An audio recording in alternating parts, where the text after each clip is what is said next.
अपनी हाथों को उठाओ, अपनी बाइबल को उठाओ और कहो, जो कुछ आज मैं सुनूंगा मैं फलों को लेके आऊंगा।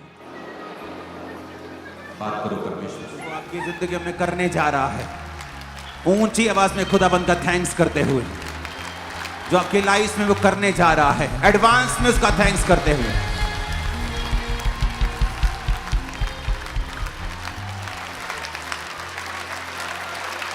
आज हम परमेश्वर के वचन को पढ़ेंगे, मरकुस 4 उसकी 35 से लेके 41 आयत,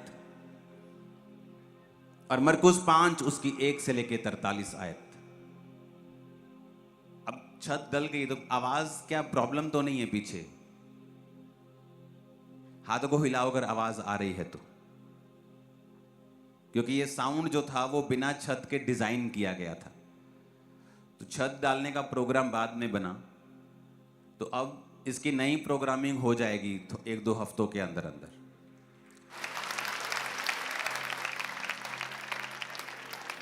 तो अगर सीलिंग करनी पड़ी तो हो जाएगी, डन हो जाएगा, डोंट वरी।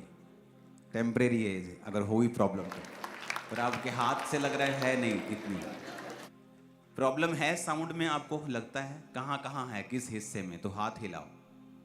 अगर आ रही है आवाज तो हाथ हिलाओ अभी। ठीक है, तारीफ करो खुदा। सही है। आज मेरा बिलीव है कि जब आप ये वचन सुन रहे होंगे, परमेश्वर का आत्मा आपकी जिंदगी में एक ऐसा काम कर रहा होगा, आपके रास्तों को वो खोल रहा होगा, और जो आपको शायद अभी नहीं दिखेगा, आपको शायद अभी वो महसूस नहीं होगा, लेकिन बिहाइंड द सीन जिसे कहते हैं, तो परमेश्वर आपकी लाइफ में काम कर रहा होगा। क्योंकि उसको ये वचन देने का मकसद यही है, क्योंकि मैं आप 20 साल से परमेश्वर में हूँ, तो मुझे एक्सपीरियंस भी हो गया है कि परमेश्वर जब इस तरह का वचन देता है तो वो लोगों की लाइफ में क्या कर रहा होता है और वो क्या एक्सपेक्ट कर रहा होता है, और बिहाइंड द सीन आत्मिक रीति से मैं देख पाता हूं कि परमेश्वर आपकी लाइफ में क्या कर रहा होता है और वो क्या करना चाहता है। तो मेरा ये बिलीव है, जब आप ये वचन सुनेंगे आपको ये समझ आएगा कि परमेश्वर की आत्मा ने आपसे बात की है और आपको इन स्टेप्स को फॉलो करना है, और फिर आप अपनी टेस्टिमनी के करीब होंगे, और फिर आप परमेश्वर ने जो आपके लिए रखा है आप उसे पा पाएंगे। बहुतों को लगता है कि टेस्टिमनी कोई बड़ी बात नहीं होती, लेकिन ऐसा नहीं है। अगर सिर्फ आत्मिक बातें परमेश्वर ने करनी होती तो वो लोगों को चंगा नहीं करता, वो दुष्ट आत्मा को नहीं निकालता। इसलिए परमेश्वर यीशु मसीह ने कहा अपने चेलों को, जाओ और सुसमाचार प्रचार करो। क्या प्रचार करना है? कि मन फिराओ, क्योंकि परमेश्वर का राज्य निकट आ गया है। उसके बाद परमेश्वर ने कहा, जाओ और लंगड़ों को चलाओ और मुर्दों को जिंदा करो, बीमारों को चंगा करो। आप कई बार देखेंगे कि कई अच्छे पास्टर्स भी हैं इंटरनेट के ऊपर जो चमत्कारों का विरोध करते हैं। प्रॉब्लम क्या है कि जब एक व्यक्ति परमेश्वर का वरदान पा लेता है, चमत्कार का, हीलिंग का, और वो बिगड़ जाता है, उसकी लाइफ से हीलिंग और चमत्कार होने बंद नहीं होते हैं। लेकिन उसका जब कैरेक्टर बिगड़ जाता है, वो बुरी बुरी बातें चर्च में करता है, अनॉइंटिंग को बेचना शुरू करता है, तो वो उन चीजों से जज करने लगते हैं कि चमत्कार बुरे होते हैं, जबकि चमत्कार बुरे नहीं होते। अगर चमत्कार बुरे होते, हीलिंग्स बुरी होती, तो प्रभु यीशु मसीह कभी अपने चेलों को हीलिंग करने की पावर नहीं देते।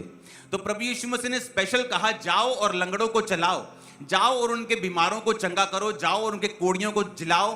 परमेश्वर ने कहा, और उन्हें बताओ कि परमेश्वर का राज्य निकट आ गया है, क्योंकि जब तक लोग चिन्ह और चमत्कार नहीं देख लेंगे वो कदापि विश्वास नहीं करेंगे।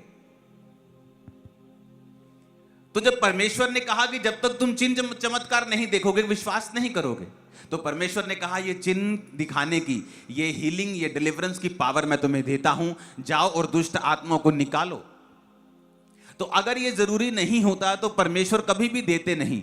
लेकिन प्रॉब्लम क्या है, जब एक पास्टर बिगड़ जाता है, उसने एक समय में परमेश्वर का मसा लिया, लेकिन बाद में वो डिस्ट्रैक्ट हो गया, बिगड़ गया। लेकिन अब मसा परमेश्वर ने छीना नहीं है, शैतान पर गिरा दिया गया धरती के ऊपर, लेकिन शैतान से मसा नहीं छीना गया। आज भी अनॉइंटिंग शैतान के पास है। इसलिए जब आप कोई शैतानी सॉन्ग लगाते हैं आपको मसा फील होता है, अनॉइंटिंग फील होती है। जब आप परमेश्वर का सॉन्ग सुनते हैं तब भी आपको मसा फील होता है, लेकिन वो मसा शैतानी है और ये मसा परमेश्वर का है। कितने मेरी बात को समझ रहे हैं? तो परमेश्वर ने शैतान से मसीह को वापस नहीं लिया। उसी तरह से जब एक पास्टर बिगड़ जाता है तो परमेश्वर अपने वरदानों को उससे वापस नहीं लेता, लेकिन उसे अंत के दिनों के लिए वो नरक के लिए तैयार करता है, और उसकी सारी मेहनत जो उसने धरती पे की है उसे एक दिन वो मिट्टी कर देता है। मैंने इसे देखा है, और उसे बहुत से श्रापों का, बहुत सी तकलीफों का सामना करना पड़ता है। वो तकलीफें जो परमेश्वर की ओर से नहीं होती और जो ग्रो करने के लिए नहीं होती, बल्कि उसकी अपनी गलतियों की वजह से उसकी लाइफ में एंटर की होती है। तो जब भी, क्योंकि बहुत से लोग हैं इनको नॉलेज नहीं है, वो जस्ट एक किसी हीलिंग मिनिस्ट्री को देखते हैं और उस पास्टर के कैरेक्टर को देखते हैं और उसके बाद इंटरनेट पे प्रचार करना शुरू कर देते हैं, चमत्कारिक ये पास्टर से बचे। लेकिन ऐसा नहीं है। जीसस ने हमें फुल गॉस्पल देने के लिए कहा है। आज कैसी गॉस्पल प्रचार हो रही है कि गॉस्पल तो सिर तो है लेकिन हाथ और पांव नहीं है। जिस तरह एक आदमी होता है ना, उसका सिर धड़ है लेकिन हाथ पांव कट गए हैं, तो ऐसी गॉस्पल का प्रचार किया जा रहा है। कई हीलिंग का प्रचार कर रहे हैं लेकिन उनको सुसमाचार के बारे में, साल्वेशन के बारे में कोई नॉलेज नहीं है। वो लोगों को बोलते हैं और मेरे पास आके बोलते हैं, पास्टर जी जब हम हमारी चर्च में लोग आते हैं, हील हो जाते हैं और वापस चले जाते हैं। मैं उनको बोलता हूं कि तुम्हारे पास हीलिंग के अलावा उनको देने के लिए और कुछ नहीं है, इसलिए लोग हीलिंग लेते हैं और वापस चले जाते हैं। तुम्हारे पास हीलिंग के अलावा वर्ड होना चाहिए जो उनके फेथ को बिल्ड करे, जो उन्हें बताए कि आत्मिक रीति में वो कहां खड़े हैं और परमेश्वर उनको क्या कहना चाहता है। लोग जो बाइबल में लिखा है वो तो घर बैठ के भी पढ़ते हैं, लेकिन उसको आत्मिक रीति के साथ और भेदों के साथ और वचन आत्मा से भी डायरेक्ट लेके और उस पोजीशन को समझ के जो आत्मिक रूप में आपकी है उस तरह से प्रीच करना जरूरी है, ताकि लोग विश्वास पे खड़े रहें। अगर आपके पास हीलिंग के अलावा और कुछ देने के लिए नहीं है तो लोग चले जाएंगे।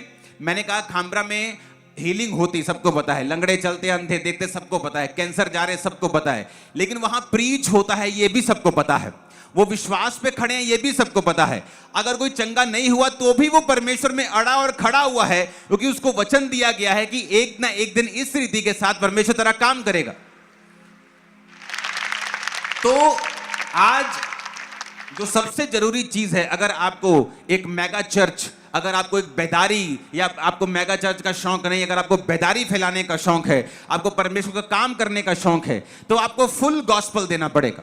आपको हाफ गॉस्पल से नहीं चलेगा। आपने प्रार्थना की और लोग चंगे नहीं हुए, इसका मतलब यह नहीं कि हीलिंग बुरी है और आप हीलिंग का विरोध करना शुरू कर दें। जिनके द्वारा परमेश्वर कर रहा है उनको अप्रिशिएट करें। हालेलुया। तो ये हमें बात समझनी बहुत जरूरी है कि परमेश्वर जो है वो हमें, उसने फुल गॉस्पल दी है। उसने ये नहीं कहा सिर्फ प्रचार करो, उसने ये भी नहीं कहा सिर्फ चंगा करो, उसने कहा जाओ और लोगों को बताओ कि मन फिराओ, कि अपने माइंड को चेंज करो, अपनी थिंकिंग को चेंज करो। मन फिराने का मतलब है अलग तरीके से सोचना। जैसे आप जब जाते हैं, आप जैसे हिंदू को बोलते हैं, सिख को बोलते हैं कि आपको परमेश्वर को मानना है, मन फिराइए। क्यों? क्योंकि उनका मन क्या है, वो किस तरह से सोचते हैं कई लोग कि नहीं हम अपने धर्म को नहीं छोड़ेंगे, मैं हिंदू हूं, मैं सिख हूं, मैं क्रिश्चियन हूं, मैं ये हूं, मैं जैनी हूं, मैं ये हूं, हम अपने धर्म को नहीं छोड़ेंगे।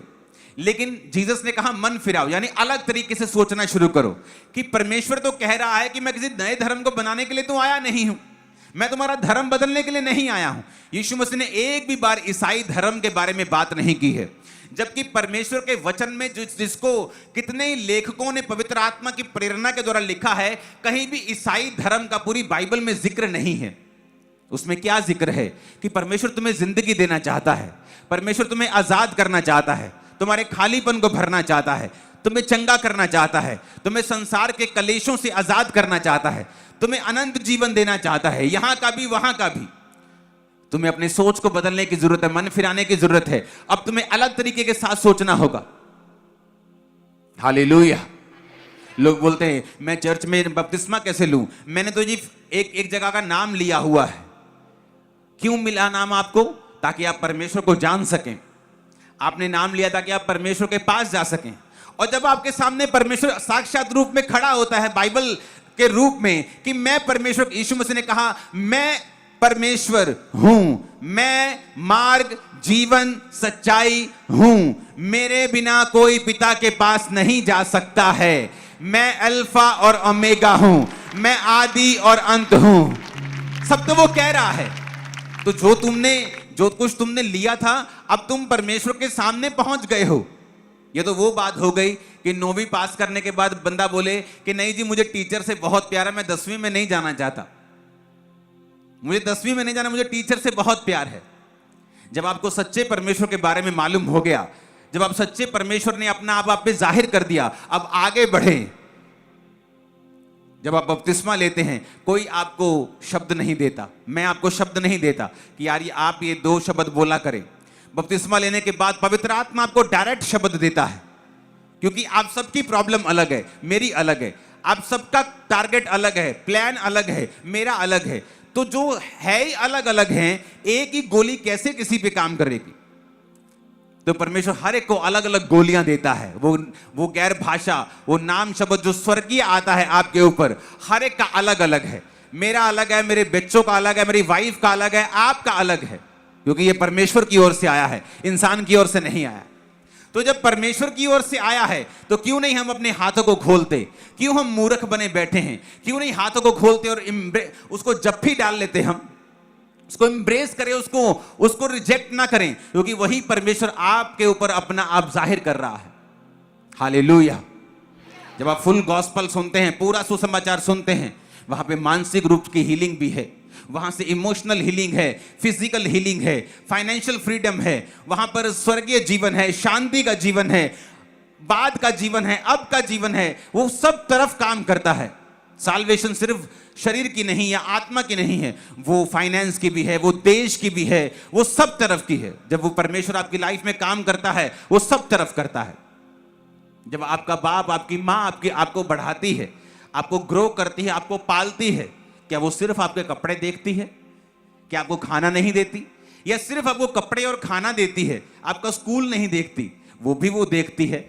क्या वो आपकी खुशी का ध्यान नहीं रखती? वो भी वो देखती है। आप कहीं ठोकर ना खा जाएं, आपका वो ध्यान रखती है, बेटा यहां नहीं जाना, ये नहीं करना, वो नहीं करना, वो भी वो देखती है। एक माँ, एक बाप बुरे होकर भी अपने बच्चे की जिंदगी की हर पहलू को छू लेते हैं, तो वो परमेश्वर जो सबसे अच्छा है, वो आपकी जिंदगी का हर एक पहलू नहीं छुएगा? क्या वो आपकी जिंदगी की हर एक डायरेक्शन नहीं छुएगा? वो छुएगा। जस्ट उसको टाइम दीजिए, उसमें अपना आप समर्पण कर दीजिए। देखिए वो आपकी शादी के बारे में भी कैसे सोचेगा, आपके बच्चों के बारे में कैसे सोचेगा, आपके फाइनेंस के बारे में, आपकी सेहत के बारे में, आपकी इमोशनल हीलिंग के बारे में, आपकी मानसिक, शारीरिक हर एक चीज जो आपके साथ जुड़ी हुई है। परमेश्वर इंटरेस्टेड है कि आप उसके विषय में एक तो परमेश्वर से बात भी करें, दूसरा परमेश्वर भी इंटरेस्टेड है आपकी लाइफ में काम करने के लिए। कितने मेरी बातों को समझ रहे हैं? तो हमें यह बात समझ आनी चाहिए कि एक मां, एक बाप अगर ये संसारिक होके भी, बाहर वो नशा बेचते हो, लेकिन घर आकर बच्चों की कैसे पालन पोषण करते हैं, तो अगर वो बुरे होकर अपने बच्चों की हर एक चीज को छू सकते हैं, तो बाप जो अच्छा है, आसमानी है, सबसे अच्छा है, वो आपकी क्या हर एक चीज को नहीं छुएगा? उसको हर एक चीज का पता है। जो चीजें आपके लिए छोटी से छोटी भी हैं, उसको उन चीजों के बारे में भी मालूम है। अगर आप इमोशनली डिस्टर्ब होते हैं, तो मेरी बात को ध्यान से समझें। अगर कई तरह के इमोशनल डिस्टर्बेंस से इंसान होकर गुजरता है, मेरी लाइफ की ये टेस्टिमनी है, मैं जानता हूं। आप वो कैसी भी डिस्टर्बेंस क्यों ना हो, वो पर्सनल लाइफ की हो, वो इमोशनल लाइफ की हो, आप परमेश्वर को अपना जीवन दे के देखें और प्रार्थना में अपना जीवन बिताना शुरू करें। आप देखें किस तरह से परमेश्वर आपको इमोशनली रूप से भी हील करता है, किस तरह से वो आपको हर एक तरीके के साथ आपको चंगा करता है। आपकी फैमिली में वो हीलिंग को कैसे लेके आता है, रिलेशनशिप्स में कैसे हीलिंग को लेके आता है। हालेलुया। ऊंची आवाज में जरा हालेलुया बोलो।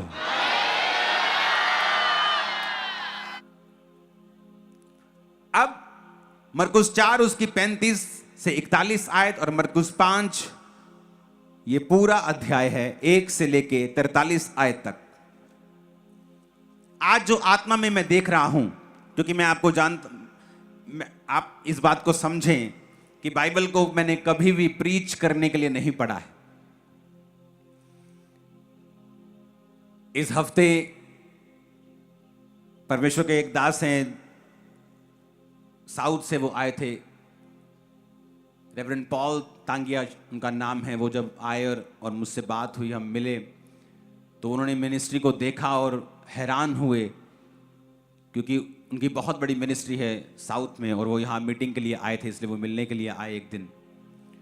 तो वो देख रहे थे कि किस तरह से परमेश्वर ने एक बड़ा चर्च खड़ा किया है, ह्यूज चर्च खड़ा किया है, और सब चीज़ों को वो उन्होंने देखा, प्रार्थना की और हैरान भी हुए और खुदावंद की तारीफ भी की कि परमेश्वर ने किस तरह पंजाब में बेदारी को लाया है। उन्होंने कहा मैंने भी बहुत प्रार्थनाएं की हैं, मैं जब भी आता था पंजाब में मैं प्रार्थना करता खुदावंद बेदारी को लेके आ। तो परमेश्वर, आप नहीं जानते किन किन की प्रार्थनाएं होती हैं। आप आज जब यहां पे बैठे हैं, मैं आपके लिए प्रेयर कर रहा हूं, आप नहीं जानते ये कब फलेगी, लेकिन ये फलेगी, ये वेस्ट नहीं होगी। आपको सिर्फ परमेश्वर में खड़े रहना होगा। जब मैं बाइबल को पढ़ता हूं, मैं कभी नहीं पढ़ता कि मुझे प्रीच करना है। कई बार मेरी फैमिली, मेरे लोग हैरान होते, कहते नहीं ऐसा नहीं है, आप बहुत तैयारी करके जाते हो ये वचन आसानी से नहीं बन सकता जो आप सुना रहे हो। मैं उनको बोलता हूं नहीं ऐसा नहीं है।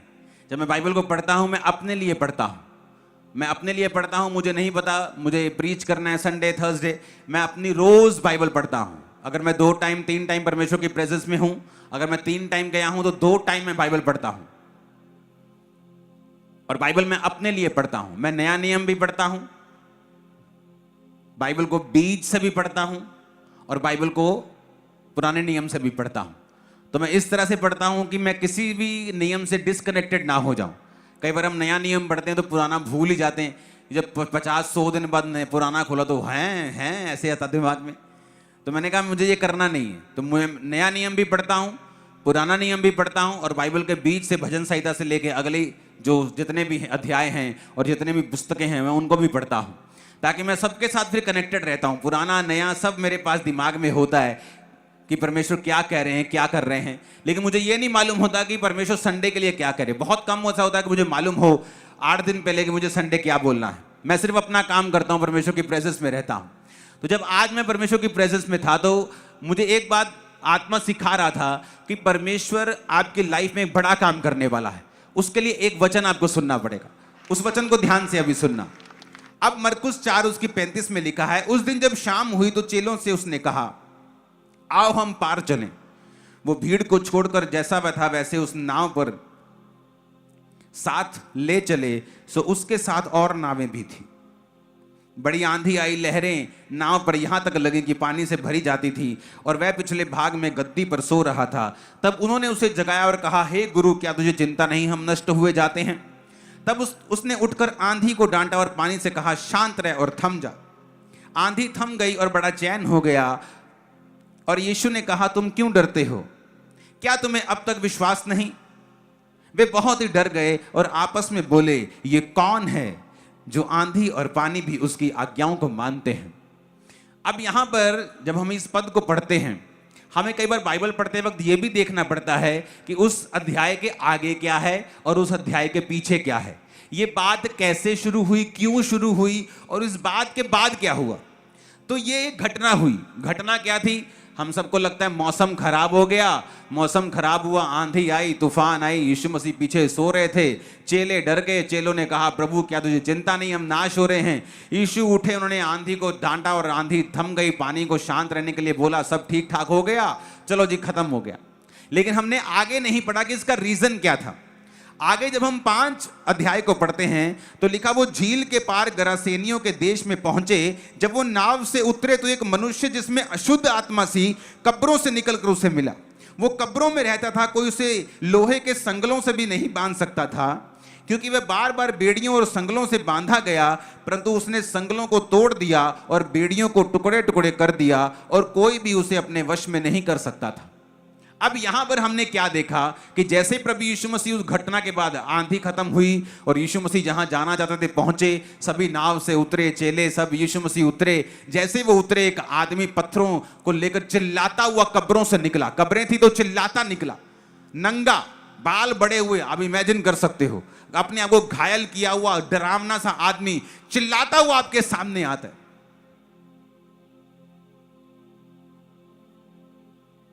कई बार आपको लगता है कि यीशु मसीह मेरी लाइफ में सो रहे हैं, कुछ नहीं कर रहे। ये पानी आ रहा है, ये आंधी आ रही है, ये बीमारी आ रही है, क्या यीशु मसीह को दिखाई नहीं दे रहा? क्या यीशु मसीह को पता नहीं है मेरे पति के बारे में, मेरी पत्नी के बारे में? क्या यीशु मसीह को पता नहीं मेरे माँ के बारे में, बाप के बारे में? ये आंधी और तूफान आ रही है और यीशु मसीह लिखा पिछले भाग में गद्दी में सो रहे थे। जब आपकी स्पिरिचुअल आइज ओपन होती हैं तब आपको समझ आता है। यीशु मसीह को मालूम था कि अगले जहां वो जा रहा है वहां एक शैतान का जखीरा वो निकलने वाला है, कि वहां पर दुष्ट आत्मा से एक व्यक्ति है जिसने आजाद होना था। अब जब शैतान आपकी लाइफ में देखता है, आपको ये बात मालूम नहीं होती, चेलों को मालूम नहीं थी, वो यीशु के साथ रह रहे थे, यीशु उनके साथ बैठे थे, तब भी देखो उनकी आंखें ऐसी थी, तब भी उनकी समझ देखो कैसी थी।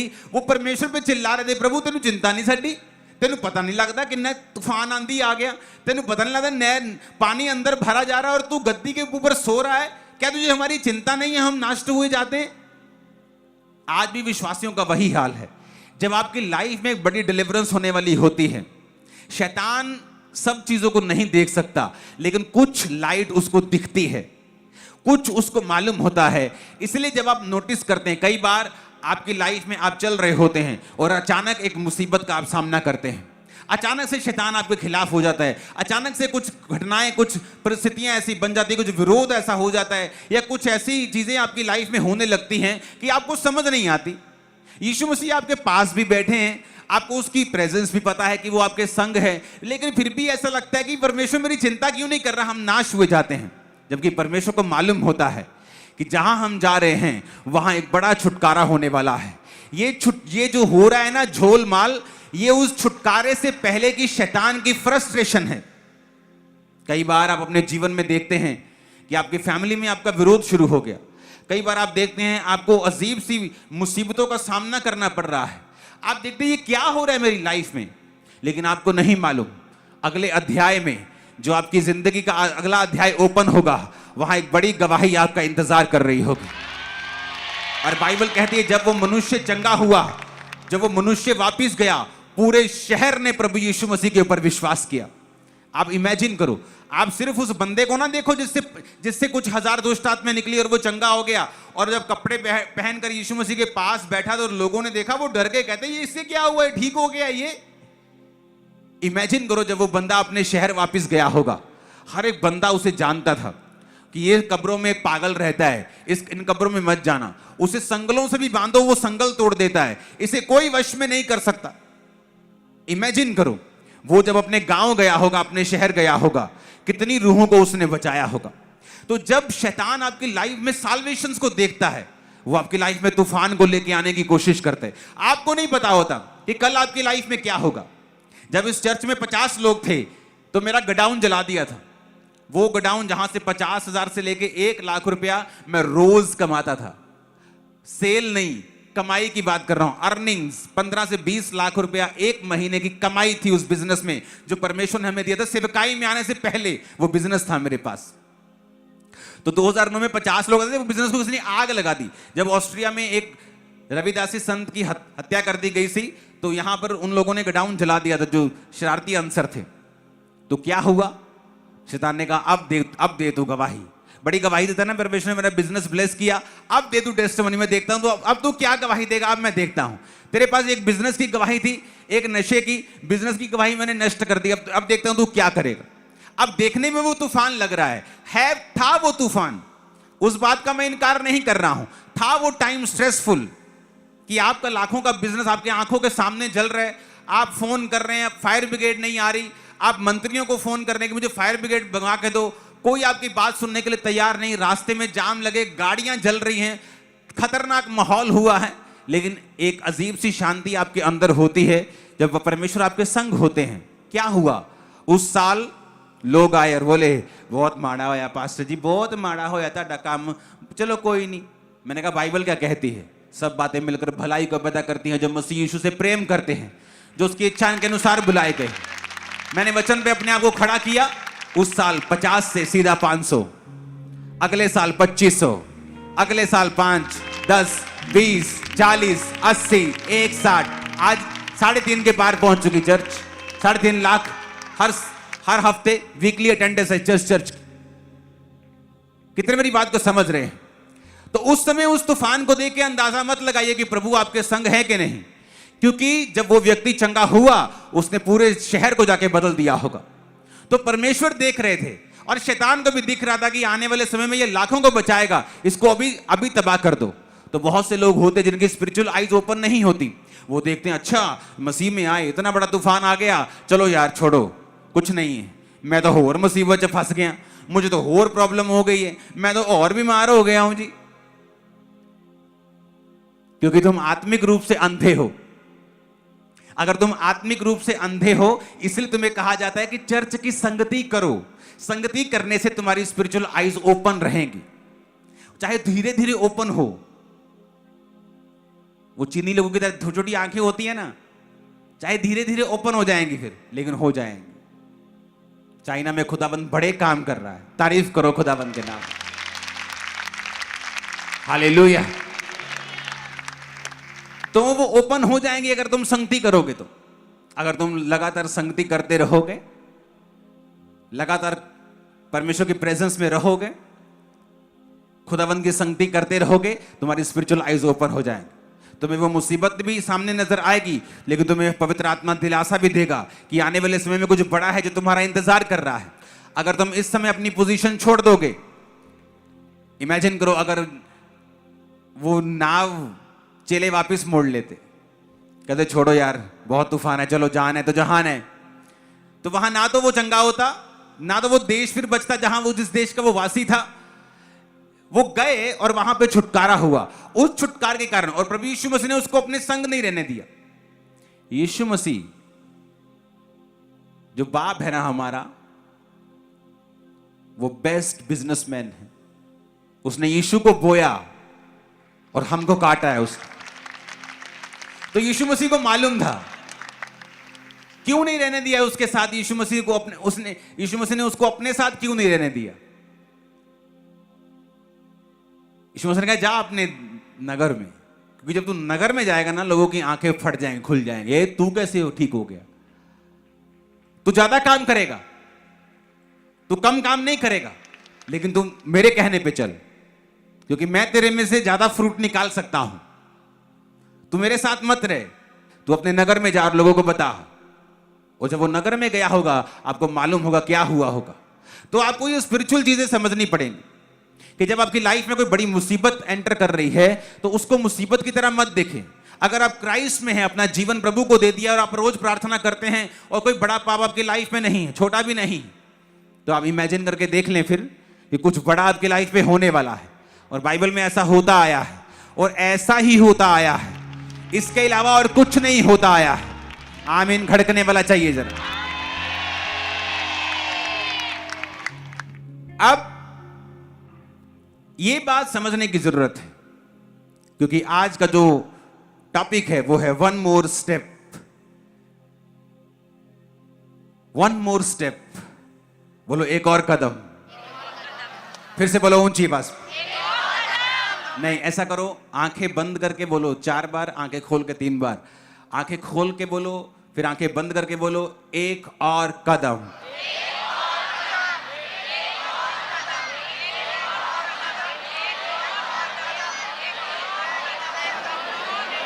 आमीन। ये परमेश्वर आपको कह रहा है। क्यों कह रहा है मैं आपको बताता हूं, फिर से देखेंगे उसे। एक और कदम। बस ये फोटो याद रखना कि जब भी ये परमेश्वर ने दिया है आप लोगों के लिए, एक और कदम तुम्हें बढ़ाना है। मैं बताता हूं परमेश्वर कैसे काम करता है। जब ये चीजें हो रही थी, 20 आयत में लिखा है, वो जाकर दिकापुलिस में इस बात का प्रचार करने लगा कि यीशु ने मेरे लिए कैसे बड़े काम किए, और सब लोग अचंभा करते थे। पूरे देश में प्रचार करने लगा कि मैं वही हूं जो संकलों से बांधा हुआ था, देखो मैं चंगा हो गया हूं। किसने किया? प्रभु यीशु ने, पूरे देश में। अब यह काम खत्म हो गया। लिखा फिर यीशु फिर नाव से पार गए और एक बड़ी भीड़ इकट्ठी हो गई। अब वो असाइनमेंट खत्म हो गई, अब नेक्स्ट असाइनमेंट शुरू। येयर नामक आराधनालयों के सरदारों में से एक आया और उसे देखकर पांव पर गिरा और यह कहकर विनती की, मेरी छोटी बेटी मरने पे है, तो आकर अपना हाथ उस पर रख तो वो चंगी होकर जीवित रहे। यीशु मसीह उसके साथ चले और बड़ी भीड़ प्रभु यीशु मसीह के संग हो गई, यहां तक कि लोग प्रभु यीशु मसीह पर गिरे पड़ते थे। क्यों गिरते थे? चंगे होने के लिए। एक स्त्री थी जिसको 12 वर्ष से लहू बहने का रोग था। उसने बड़े वैद्यों से दुख उठाया, अपना माल व्यय करने पर लाभ ना हुआ और भी रोगी हो गई। यहां पर 2 केस हैं। एक तो ये लाभ ना हुआ और भी रोगी हो गई। यहां पर 2 केस हैं। एक तो ये लड़की लेडी 12 साल की लहू बहने वाली, और दूसरा केस है आराधनालय के सरदार की बेटी।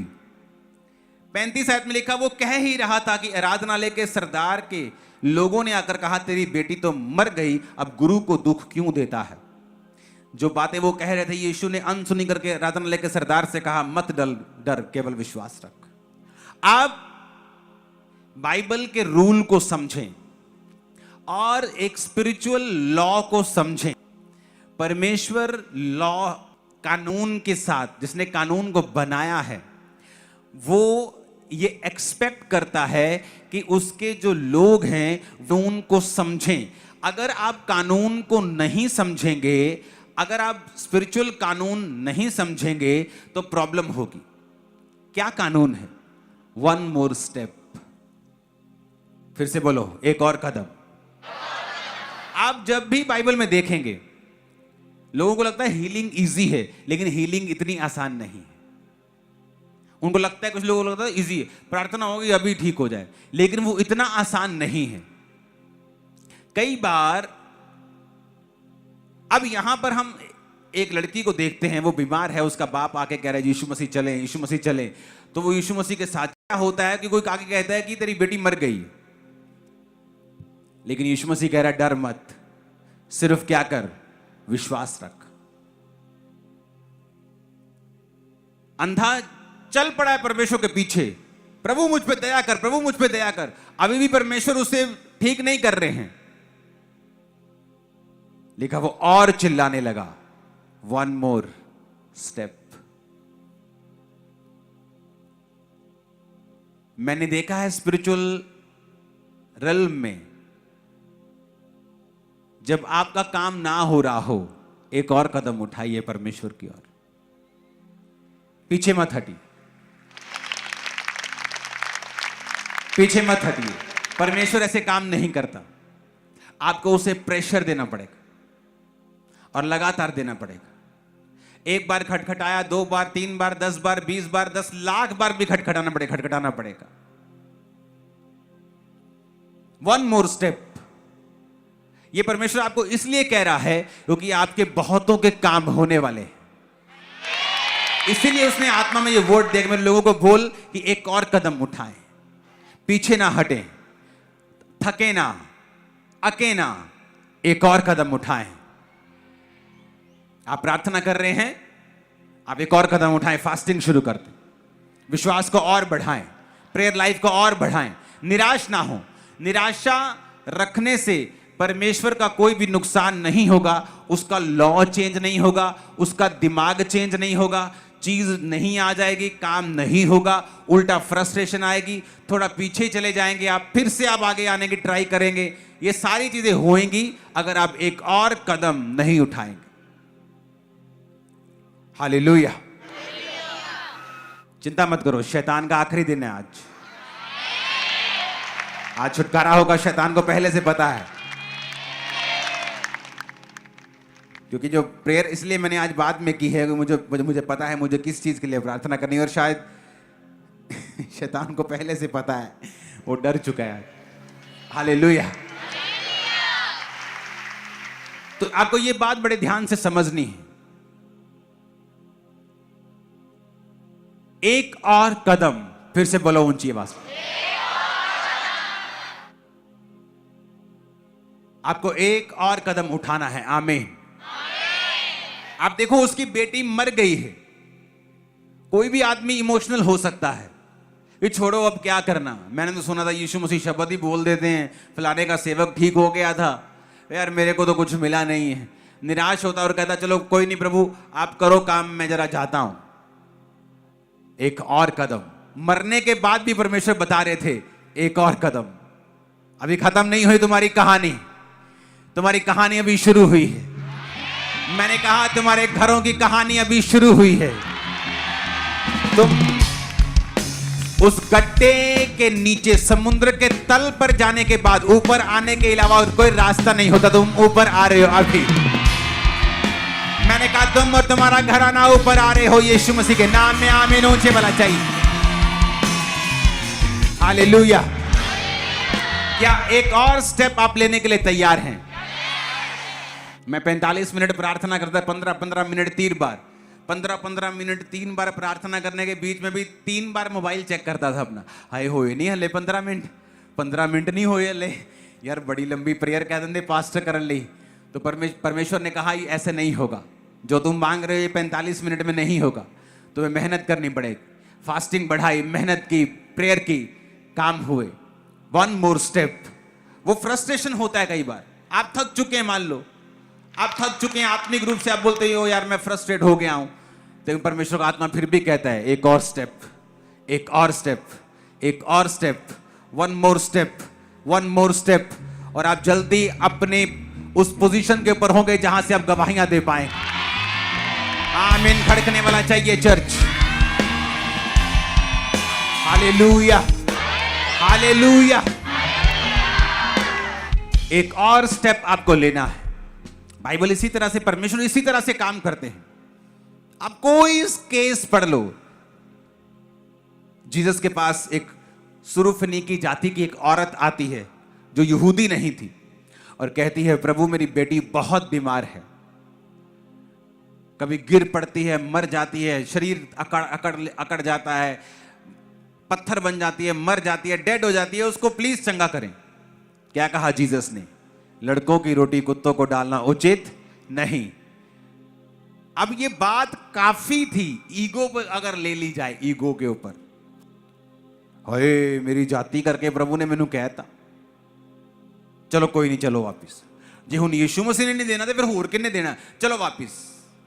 लेकिन मैंने देखा है परमेश्वर के राज्य में वही व्यक्ति लेता है जो ये याद रखता है 1 मोर स्टेप, एक और स्टेप। अब निराशा घेर लिया, उधर से शैतान ने घेर लिया, इधर से परमेश्वर ने मना कर दिया। क्या कहा उसने? प्रभु कुत्ते भी वही चूर चार खाते हैं जो तेरे बच्चों की मेज से गिरता है, हमें अपने परिवार का कुत्ता समझ ले लेकिन हमें चंगा करते। परमेश्वर ने कहा इस बात के कारण चली जा, दुष्ट आत्मा तेरी बेटी को छोड़ के जा चुकी है। 1 मोर स्टेप। आराम से काम नहीं हुआ। लोग बोलते हैं यार मैं गया ही चर्च, यार ठीक है यार मैनू नहीं फर्क पिया हले, मैं गया ही चर्च। अब वो क्या लगता है आप चर्च लगे सब काम खत्म हो गया? अब वो लगता है आपने परमेश्वर पे एहसान कर दिया कि आप चर्च में आ गया, प्रभु आपको छूना पड़ेगा क्योंकि आप अन्य जातियों से आपको क्रिश्चियन बनाना है। नो नो, उसके मन में ऐसा कुछ नहीं है आपके लिए। हालेलुया। उसको आपके धर्म, जात में, पैसों में कोई इंटरेस्ट नहीं। ये सब चीजें बाद में आती हैं। मेरा बोना बाद में है, पहले मेरा जीवन है परमेश्वर में। कितने मेरी बात को समझ रहे हैं? तो आना तो पहला स्टेप है। जीसस के वो सामने गई, पहला स्टेप था। उससे प्रार्थना की प्रभु मेरी बेटी को चंगा कर, दूसरा स्टेप था। अब रिजेक्शन मिली लेकिन उसने छोड़ा नहीं। जब आपको मालूम है आपके सामने कितनी टेस्टिमनीज आ रही हैं, मार्वलस टेस्टिमनीज आपकी आंखों के सामने आती हैं, आपकी आंखों के सामने रोगी आते हैं, आपकी आंखों के सामने चंगे हो जाते हैं, तो इसका मतलब परमेश्वर काम कर रहा है। लेकिन आपका काम नहीं कर रहा क्योंकि वो आपको एक और कदम उठाने के लिए बोल रहा है। वो आपको चाहता है कि आप विश्वास का एक और कदम उठाएं और उसके और करीब जाएं। कितने मेरी बात को समझ रहे हैं? लोगों को लगता है कि बाइबल में बड़ा आसानी के साथ यीशु के पास आओ, उसने छुआ चंगा। ऐसा नहीं है, बाइबल में ऐसा नहीं लिखा है। अगर यीशु मसीह ने सारे इजराइल को चंगा कर दिया था तो वो कौन थे जिसको चेले चंगा कर रहे थे?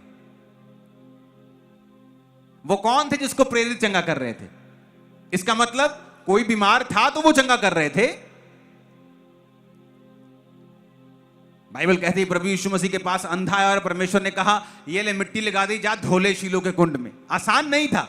अंधा अब जाके पूछे कहाँ शीलो का कुंड है भाई, मुझे प्रभु क्या तू गधे गेड़ में पाया, मुझे चकारते चंगा, तू तेरे लिए तो कुछ भी पॉसिबल है। लेकिन परमेश्वर ने कहा जा और शीलो के कुंड में धो ले। कितने मेरी बात को समझ रहे हैं? कई बार परमेश्वर आपके पेशेंस को परखते हैं, आपके धीरज को परखते हैं, आपके विश्वास को परखते हैं। एक और कदम आपको, कई बार आपको उस रेगुलर चीज से ऊपर जाना पड़ता है। आपको कई बार मन्नत का बीज सोचना पड़ता है, आपको मेहनत कई बार बढ़ानी पड़ती है। नहीं मैं फास्टिंग करूंगा, मैं 7 रोजे रखूंगा। हालेलुया, ऊंची आवाज में हालेलुया। हम परमेश्वर से प्रार्थना कर रहे थे और मैंने कहा परमेश्वर मुझे ये इस चीज के लिए मैंने रोजे रखने। तो मैं रोजे रखता था और मेरे 7 दिन रात के रोजे थे दिसंबर के ठंडे महीने में। तो सिर्फ शाम को जो टमाटर का पानी होता है, सूप, बिल्कुल उसको उबाल के उसको मैश करके सिर्फ पानी, पूरा टमाटर नहीं खाना, सिर्फ सूप 1 कोली, वो हम शाम को पीते थे। रोज शाम को 1 कोली, बस 7 दिन रात के वो रोजे थे। तो 7 दिन रात के रोजे जब रखे हुए थे तो हम आग सेक रहे थे अपने पुरानी जो चर्च जहाँ घर है वहाँ पे। तो आग सेक रहे थे, वहाँ ग्राउंड पे चर्च लगती थी और इधर ऊपर मेरा घर था और नीचे गोडाउन था। तो एक बंदा आता है मेरे सामने से निकलता है और उसने जुराबें नहीं डाली हुई थी। तो मैंने लोगों से कहा, अपने दो पास टीम मेंबर से, कि इसको पूछो जुराबें नहीं है क्या, मैं ले दूं। तो उसके पास जाके बोला कि जुराबें नहीं। कहता नहीं मैं बहुत अमीर हूँ, मेरे को जुराबों की ज़रूरत नहीं है, मुझे कुष्ठ रोग है, मुझे कोढ़ का रोग है, ये मेरा पूरा शरीर गला हुआ है। तो छोटा कैमरा होता था, वो कैमरा पता नहीं कहाँ गुम गया, मैं आपको दिखाता। वो वीडियो हमने ली, उसका पूरा शरीर ब्लड निकल रहा था, पूरे शरीर से। ये नहीं कि सिर्फ पीठ खराब थी या हाथ पैर खराब, पूरे शरीर से। वो 7 डे नाइट की जो मैंने प्रार्थना की थी और वो पूरा 15 दिन में हील होकर वापिस आया था। वो मिनिस्ट्री का फर्स्ट। आपने उसके बाद बड़े केस देखे होंगे, किस तरह से कोड़ी सोराइसिस के रोगी आए और वो हील हो गए। आपने बड़ी, एक नहीं हजारों टेस्टिमनी सुनी होगी, लेकिन वो पहला केस था। और जब मैंने 7 दिन रात के रोजे रखे हुए, मैं उस टीम से निकला था जहां 13-13, 14-14, 15-15 हम दिन रात के रोजे रखते थे। कोई मेंबर सिर्फ एक दिन में गोलगप्पे का पानी पीता था, एक दिन में 1 बार। कोई मेंबर चाय पीता था 1 बार, कोई सूप पीता था 1 बार। हर एक की चॉइस अलग अलग थी, लेकिन पूरी टीम जो थी वो 13-13, 15-15 7 रोजे रखते थे, डे नाइट के, दिन रात। आज है कलीसिया में इतनी मेहनत। बताओ आप अपने केसेस के लिए इतनी मेहनत करते हैं क्या? आप 1 मोर स्टेप, क्या मतलब क्या है? क्या दिमाग में विश्वास रखना कि नहीं 1 मोर स्टेप? अरे नहीं, उसे अपने प्रैक्टिकल लाइफ से दिखाना कि 1 मोर स्टेप व्हाट, क्या किया 1 मोर स्टेप में? तुमने क्या किया 1 मोर स्टेप? क्या किया? एक और कदम, किस चीज का? विश्वास का। कैसे? बाइबल कहती है अपना विश्वास तो कर्म के बिना दिखा नहीं सकता है।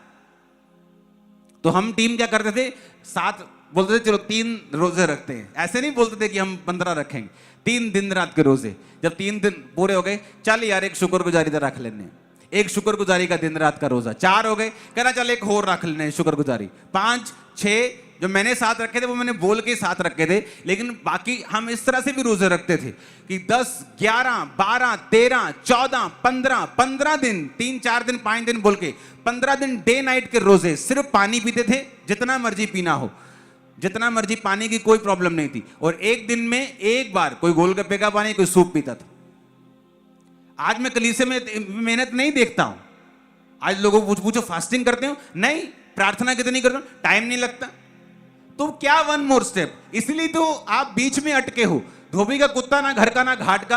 अब है भी है, परमेश्वर पास भी है, लेकिन काम नहीं हो रहे, क्योंकि परमेश्वर एक्सपेक्ट करता है, क्योंकि वो महान है, वो ग्लोरियस है, वो चाहता है कि आप उसे ऑनर दें, आप अपना फेथ दिखाएं, विश्वास दिखाएं और कहें कि प्रभु तो मना भी कर रहा है लेकिन हम नहीं जाएंगे छोड़ के। तो वैसा फेथ कई बार हम दिखा नहीं पाते क्योंकि हमारे कदम वैसे नहीं है। कितने लोगों ने कभी 7 दिन रात के रोजे रखे हैं डे नाइट के? हाथ खड़ा करो, ये देखो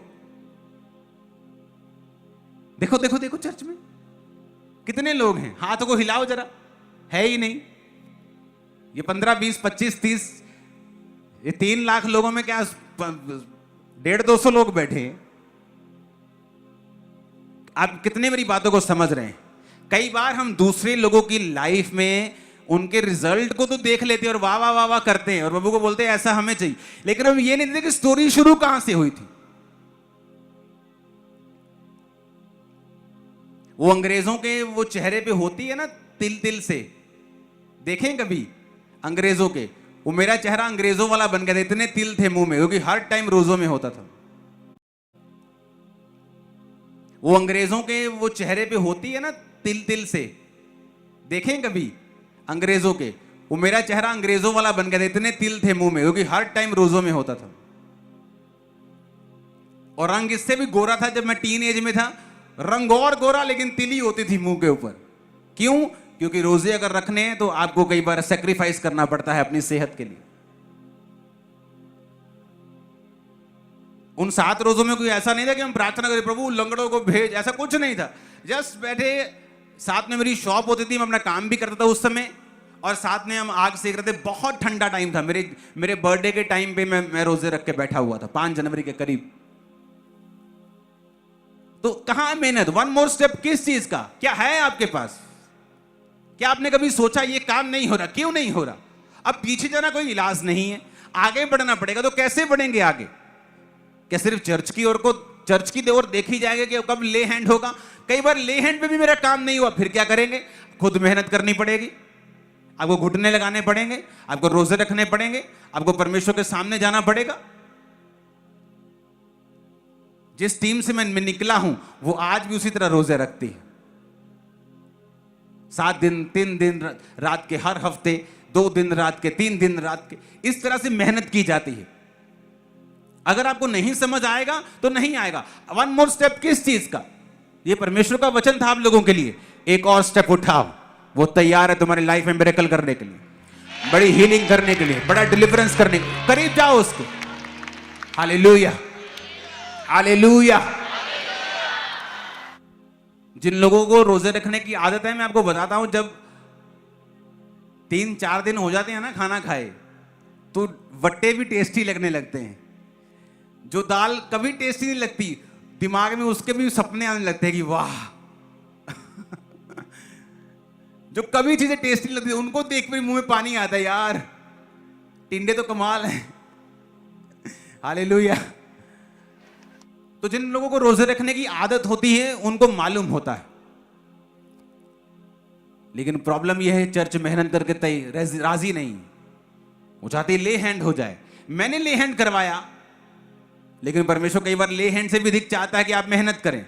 वन मोर स्टेप, वो क्या है? वो ये वाला स्टेप।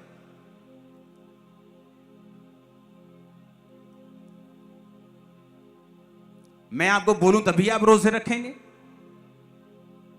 फिर तो आप बहुत चीजें मिस कर जाएंगे, क्योंकि मैं हर बार अनाउंस करके नहीं रखूंगा कि आज मैंने रोजा रखा, तुम भी रख लो, उपवास आज तुम भी करो, ऐसा नहीं होगा।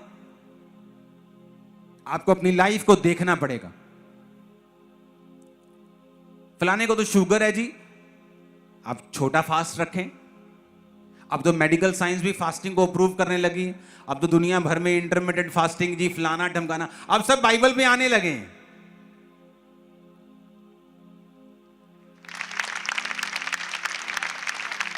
अब देख लो, इंटरनेट भरा हुआ फास्टिंग के फायदों से। कितने इन बातों को समझ रहे हैं? एक और स्टेप आपको उठाना है। अगर आप मेहनत नहीं करेंगे, एक और कदम, ये वाला कदम स्पेशल है। ये वो कदम है जब आप थक चुके होते हैं। आपका ट्रेनर जब आपको जिम कराता है ना, आप बोलते हो बस, कहता बस 2 और। उसे बताइए ये जो 2 और है ना, यही रिजल्ट निकालेंगे। बस 1 और, बस 5 और। उसे पता है जितनी तेरी कैपेसिटी तूने कर दिया, लेकिन उसको पता है ये कर दिया, ये फिट तो रहेगा, लेकिन अगर इसे अगले लेवल पे जाना है, वो बोलेगा 2 और, 1 और, 1 और, लास्ट। आप मेरी बात समझ रहे हो कि नहीं? आत्मा में भी वैसा ही है। अगर आपको नेक्स्ट लेवल पे जाना है, कुछ ऐसा करना है, वन मोर स्टेप। वो कैसे होगा? अपना बीज चेक करें, अपनी प्रार्थना चेक करें, अपनी फास्टिंग चेक करें, अपनी दूसरी लाइफ चेक करें कि आप लोगों की बाइबल में एक बात लिखी है, अगर आपको छुटकारा पाना है ना, आपको मतलब नहीं कि लोग क्या कहते हैं, आपको मतलब नहीं कि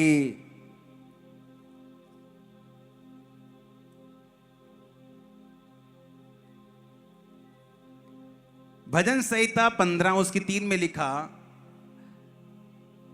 पहले से पढ़ना पड़ेगा मेरे को। कहता, हे परमेश्वर तेरे तंबू में कौन रहेगा, तेरे पवित्र पर्वत पर कौन बसने पाएगा। वह जो खराई से चलता, धर्म के काम करता, हृदय से सच बोलता, अपनी जीभ से निंदा नहीं करता। अब निंदा तो नहीं करनी है, तो हम सबने प्रवचन सुने होंगे बहुत, हालेलुया। लिखा, ना अपने मित्र की बुराई करता और ना अपने पड़ोसी की निंदा सुनता। कहता अपने पड़ोसी की निंदा सुनता भी नहीं है। वो उसके पवित्र तंबू में रहेगा, उसकी प्रेजेंस में रहेगा, जहां सुरक्षा है, जहां हीलिंग है।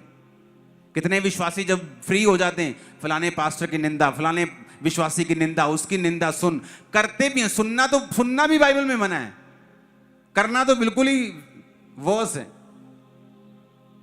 कितने मेरी बातों को समझ रहे हैं? फिर से 7 बार बोलो, आंखें बंद करके ऊंची आवाज में, मन में आपको सुनना चाहिए, मन में भी। 1 मोर स्टेप, और खुदाबंद आपसे बात करेंगे।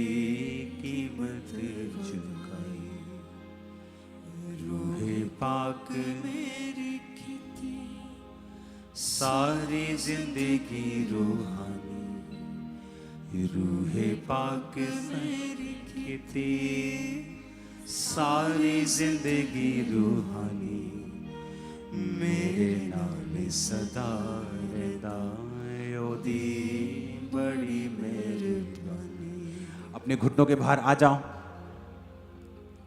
Thank you Jesus.